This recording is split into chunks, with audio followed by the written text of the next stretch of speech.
Скажи мені, будь ласка,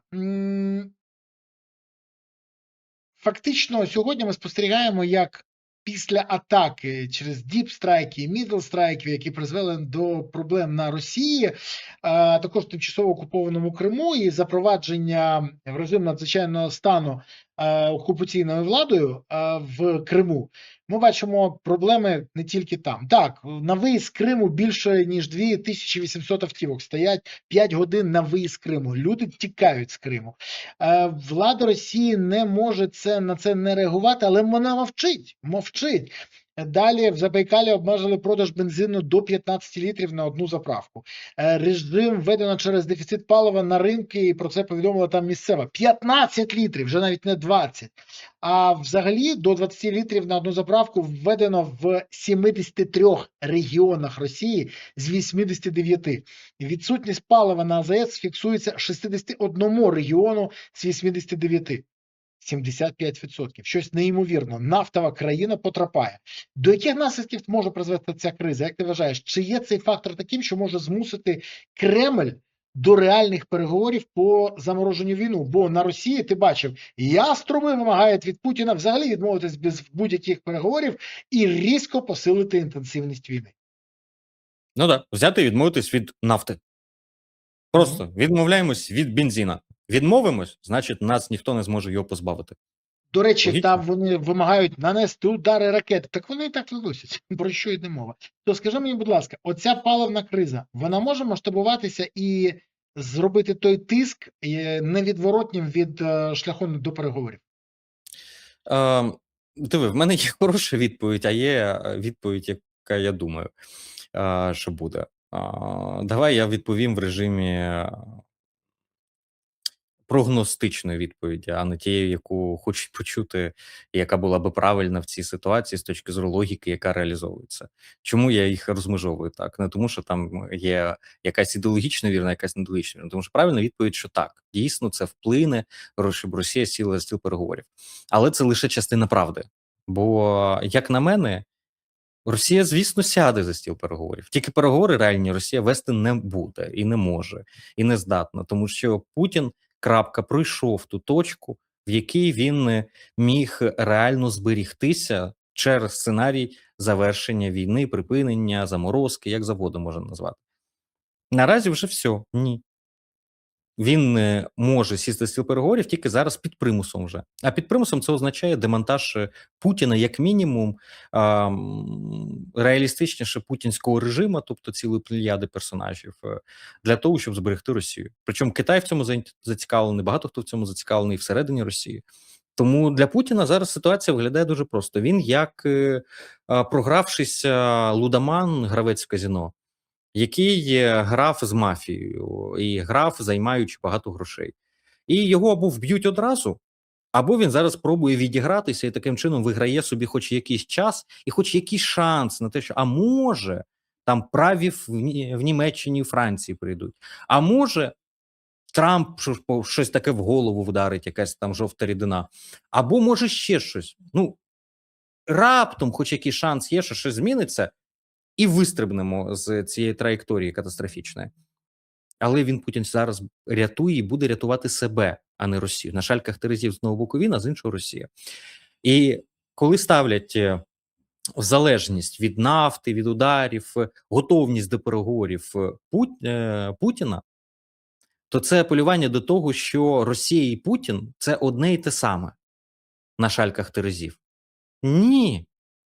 З моменту, коли не вдався Стамбул їм, коли Анкорідж вони просрали, Путін і Росія на різних шальках терезів. І наразі те, що вигідно Путіну, не вигідно Росії. Що вигідно Росії, не вигідно Путіну. Ну, Путіну колективному мається на увазі, не тільки індивідуальному.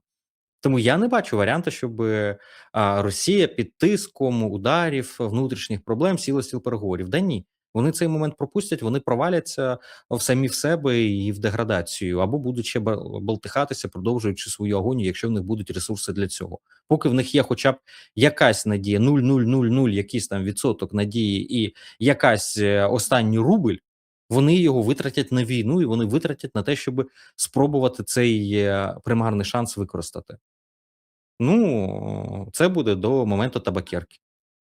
Вона там вже шукає руку, в яку лягти. Підозрюю, що розрахунок вже можна вести не в роках і десятиліттях. Розрахунок можна вести в місяцях.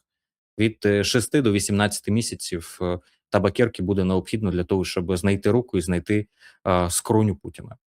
В принципі, вся ситуація економічна і воєнна говорить про це. Чому така вилка аж плюс-мінус 1 рік? Тому що можуть ще прилітати чорні лебеді, тому що може ситуація ще буде змінюватись, тому що можуть бути ще фактори, як позитивні, так і негативні, які пришвидшуватимуть або навпаки уповільнюватимуть процес. Але я не думаю, що все, що відбувається, може бути направлено саме на те, щоб примусити Росію сісти за стіл переговорів. Ні. Все це має відбуватися для того, щоб деградувати путінський режим, деградувати Росію настільки, щоб у цього ведмедя більше не було ні зубів, ні ікл, щоб він максимум, що міг, це залякати всіх тим, що він засмокче. Але щоб він гризти, кусати, не знаю, там рвати не був здатен від слова зовсім. Це і буде запорукою. Якщо він буде беззубий, безикливий і кастрований цей ведмідь, то ніяких варіантів у нього нікому нашкодити не буде. А за інших всіх варіантів вони все одно будуть намагатися продовжувати війну. Нехай навіть іншими формами, нехай навіть водячи за носа знову когось тим, що вони будуть сідати за столом, що вони готові до переговорів, що вони готові з європейцем говорити. Нащо все це? Це все антикріз наразі. Ми рік танцювали з подібним, тому що були вимушені пояснювати, що ми за мир, ми за переговори, з Путіним треба на двостороння зустріч і все інше. Чому? Тому що Трамп тисне Україну. Тепер ситуація змінилася. Тепер динаміка грає час на Україну. Тепер Росія смажиться на цій сковорідці, і Лавров тепер виступає з тим, що ми тут з європейцями говорити. Вже Зеленський, виявляється, не терорист, а вже з ним приходить, вони, в принципі, готові вести переговори, що вже і Україна за столом може сидіти, а не тільки зі Штатами будуть домовлятися, Європа, Україна, всі інші там просто мають десь погуляти в дитячому садочку в цей момент з аніматорами, поки дорослі аля домовляться. Ні, все це вивітрюється. Бо тепер антикриз в них, бо в них криза. Мені Мікрофон. навіть нема що додати. Я просто кажу, мені навіть нема що додати. Тобто я погоджуюсь на 100% з тобою.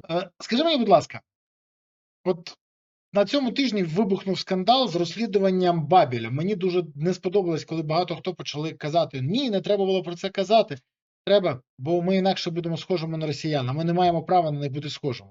Після гучного скандалу щодо тортур та масових дивних небойових втрат у штурмовому підрозділу «Скеля», а 26 людей загинуло в мобілізованих. Ну це ненормальна історія. І всі як один від пневмонії.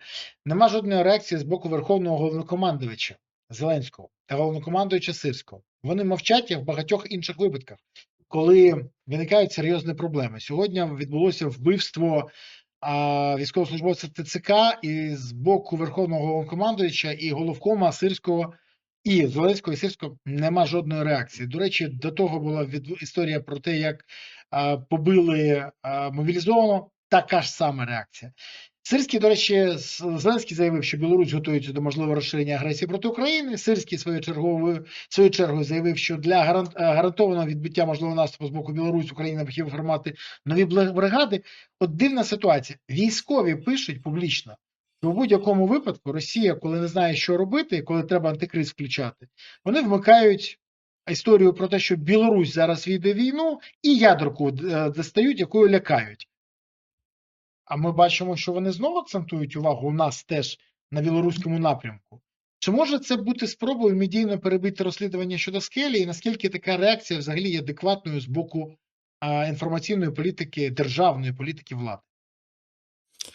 Ні, до речі, от тут я не погоджуюсь, хоча я розумію Давай. аргументи за те, що перебити, але вся ситуація з Білорусі почалась задовго до того, і акцентування на цьому, і тому я думаю, що цей сюжет він абсолютно своєю логікою живе, а «Скелю» ігнорують так само, як ігнорують і багато інших ситуацій. Це стандартна позиція. Тому тут я би все-таки в одного кошика це все не скидував.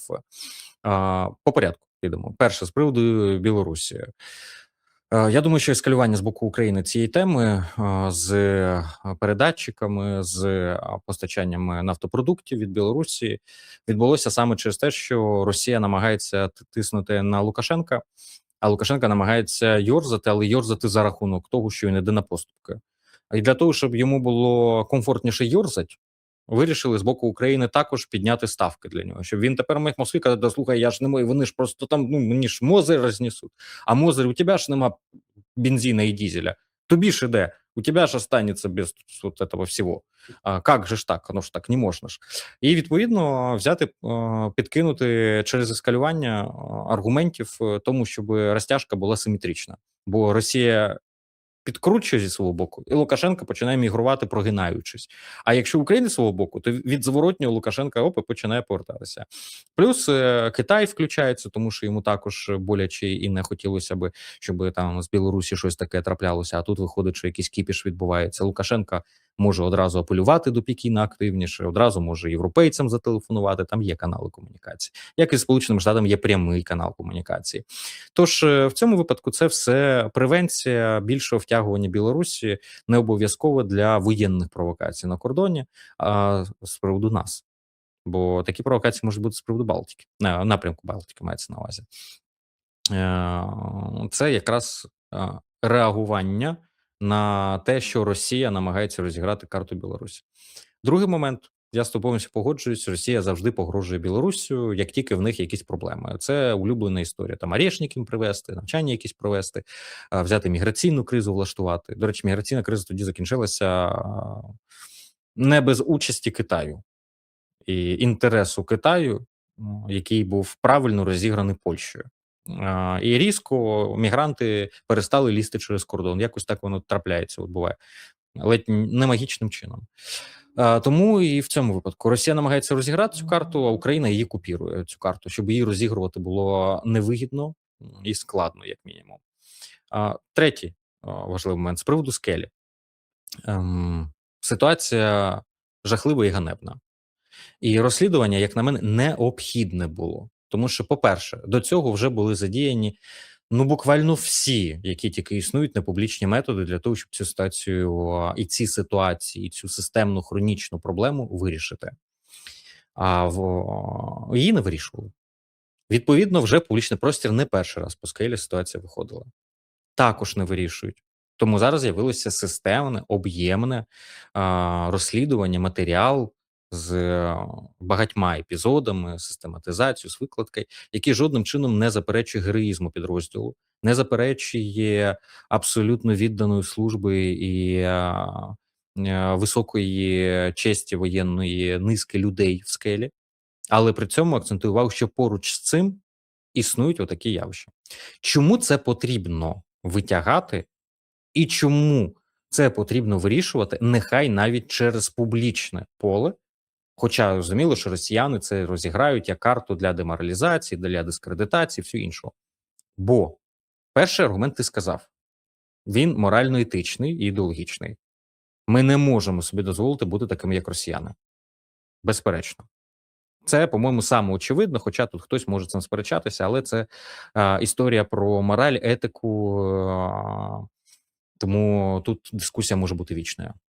Другий аспект абсолютно є прикладним, на якому Дмитро Золотухін акцентував увагу. А якщо там продовжуються подібні історії, то наскільки легко російським спецслужбам скористатися тими ж метадончиками там, яких відмутузили, наприклад, відгамселили, щоб вони навели на конкретне КСП або на конкретних людей російські дрони, ракети тощо, щоб здали позиції. Або за те, щоб там відпустили бійців, яких принижували тощо, їх родини як можуть діяти, на які кроки можуть пристати. Коротше, я не буду зараз продовжувати про те, який клондайк це відкриває для роботи російських спецслужб. І це стає вразливістю, банальною, простою, прикладною вразливістю, за яку можна поплатитися зірваними воєнними операціями, угробленими життями реальних, адекватних і чудових бійців, які стануть жертвами цієї вразливості, яка створена саме такою ситуацією. Чому це неприйнятно є і з точки зору просто прикладної і цинічної. Я навіть якщо для вас мораль нічого не коштує, наприклад, ви такий просто цинічний і грубий. Третій важливий момент. Скеля це один з підрозділів Сирського. Це один з найближених, це така ледь не персональна гвардія, універсальний підрозділ для затикання дір і складних задач, для яких їх використовує Сирський. Асоціація з Сирським пряма, плече, керування пряме. І тоді, що в армії не знають, що відбувається у скелі? Да всі чудово знали. Ну, всі, мається на увазі, що це вже стало притчею во язиці і зрозумілою і данністю фактично для багатьох. Якщо скелі можна, якщо в скелі так роблять, а скеля улюблений підрозділ головкома, що це? Правильно, це зміщує поняття норми для всіх інших підрозділів. Це стає моделлю для наслідування, і таким чином різні садисти і негідники отримують можливість виправдання своєму садізму і негідництву для того, щоб масштабувати подібний досвід далі. Тому публічне висвітлення цього, як на мене, починаючи від моралі, завершуючи абсолютно прикладними і цинічними речима, є критично необхідним, як і реагування на це. Бо журналісти, експерти не можуть підмінити суд і не мають цього робити. Формувати зараз медіатрійки і призначати когось винним і знищувати медійно, кенселити – це також не найкращий підхід. Бо має бути суд. І задача журналістів, задача медіа ширше, експертного середовища, громадянського середовища, всіх інших – в тому, щоб максимальний розголос, максимальний тиск, максимальний контроль забезпечити, щоб ця ситуація нікуди на гальмах не могла з'їхати, щоб у воєнного омбудсмена були всі можливості, як і у омбудсмена просто, для того, щоб зробити свою роботу якісно, було на кого спертися, щоб адекватні сили в правоохоронних органах також мали зелене світло для того, щоб зробити свою роботу якісно, а не навпаки, це на гальмах було спущено. Тож тут зусилля ще потрібно буде не раз докладати, і ми ще не на фінішній прямій цієї ситуації. Ми тільки на початку, і цей клубок ще буде розгортатися. І від того, наскільки ефективно будуть реагувати зараз на центральному рівні воєнно-політичному і правоохоронні органи, залежить те, наскільки глибоко прийдеться цей клубок розвертати перед обличчям всіх, розкручувати і демонструвати. Якщо будуть реакції адекватні, то цілком ймовірно не потрібно буде копатися настільки глибоко і витягати всю брудну білизну. А якщо не буде такої реакції, до бабки не ходи, я гарантую вам, що на місці цього розслідування з'явиться 5, і вони будуть іншими прізвищами людей в авторстві означені, і вилезуть ще нові епізоди, не тільки зі Sky News, а й з іншими, які траплялися. Тут може бути просто скриня Пандори, і тільки, скажу так, мабуть, не скриня Пандори, бо в скрині Пандори на самому дні була надія. В цьому випадку я не певен, що на дні буде надія, там буде катастрофа. Я тобі більше скажу, кожен, хто розповідає, що не треба цим займатися, я хочу сказати, вони кажуть так, тому що сподіваюся, що не потраплять на місце цих хлопців в скелі. Я був в 2 бригадах, я бачив 2 варіанти керівництва, я був в 2 батах, і я можу сказати, що такого я не бачив. Я багато чого бачив. Війна не біла і не пухнаста, ні. На війні є багато чого, що можна згадати і не можна розповісти. Але по відношенню не до своїх, 100%.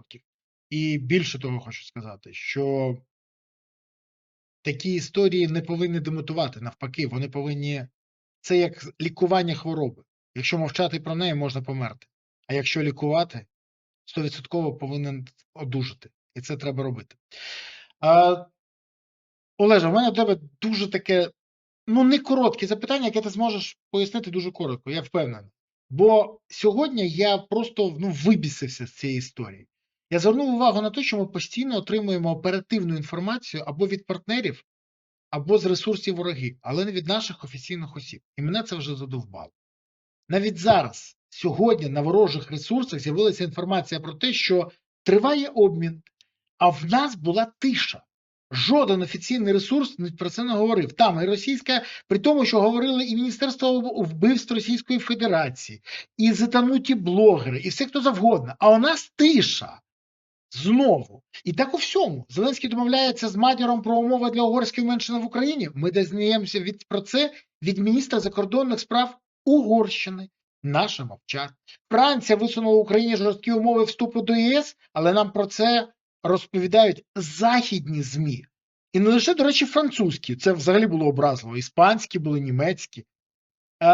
Якийсь таємний візит і домовленості знову від західних ЗМІ або з російських джерел. В Стамбулі наші підписують, росіяни про це вкидають, а у нас тиша. І, до речі, про те, на яких умовах ми передали Сполученим Штатам права на власні корисні копалини і чому досі не отримали безпекових гарантій, наша влада мовчить і чомусь воліє не згадувати про це питання взагалі. Я не вважаю це нормально, відверто. Але влада, скажи мені, будь ласка, досі не розуміє важливість комунікації чи не вважає за потрібним і інформувати суспільство? Я просто хочу зрозуміти, як ти це оцінюєш? Не знаю. Я так само спостерігаю за цим І теж здивований? здивований. Моє здивування закінчилося вже давно на цьому. Я вже просто спостерігаю. Але я можу там припустити, що, наприклад, по полоненим чекають для того, щоб не зірвалося. Бо якщо Україна скаже, що відбувається, то росіяни можуть взяти зірвати, розірватися політично тощо. Але ж є низка механізмів, як можна. Вибач, а інші питання? Гаразд, Так, тут окей. є ж низка механізмів, як можна спрацювати так, щоб грамотно це обставити і не дати змоги росіянам цим скористатися, але при цьому стати джерелом інформації. По іншим ситуаціям так само страусяча позиція, так звана, часто і густо домінує. Я не шукав би в цьому нерозуміння комунікації чи правил, комунікаційних правил, чи страткомівських, чи медіа, піару тощо. Там достатньо спеціалістів, достатньо чуйки людей. Я шукав би тут інше: кризу відповідальності і лідерства. Того, що в таких речах завжди потрібно взяти на себе відповідальність і прийняти рішення, і у випадку чого нести відповідальність за нього. Але коли лояльність є ключовим стрижнем для системи, то в такому випадку нічого не робити буває значно безпечніше, ніж зробити щось. Бо будь-який крок створює або можливість пан, або пропав. А часто і густо люди не готові ризикувати бути паном, якщо ризик пропасти. Вони скоріше просто будуть тихенько відсиджуватися, намагатися робити свою роботу, але так, щоб не сильно не ініціювати, бо ініціатива, як відомо, потім карає ініціатора. І оцей радянський принцип, мені здається, він ще не вивітрився. Не знаю там про дух Анкоріджа, душок чи Сморід іде мова. Але мені здається, що в нас є інший дух. Дух Савка, який до сих пір в цих паласних килимах і в кабінетах за шпоном покритими дверима до сих пір десь там живе в усьому цьому. І, на жаль, впливає і утруює, в тому числі державні рішення і державні політики.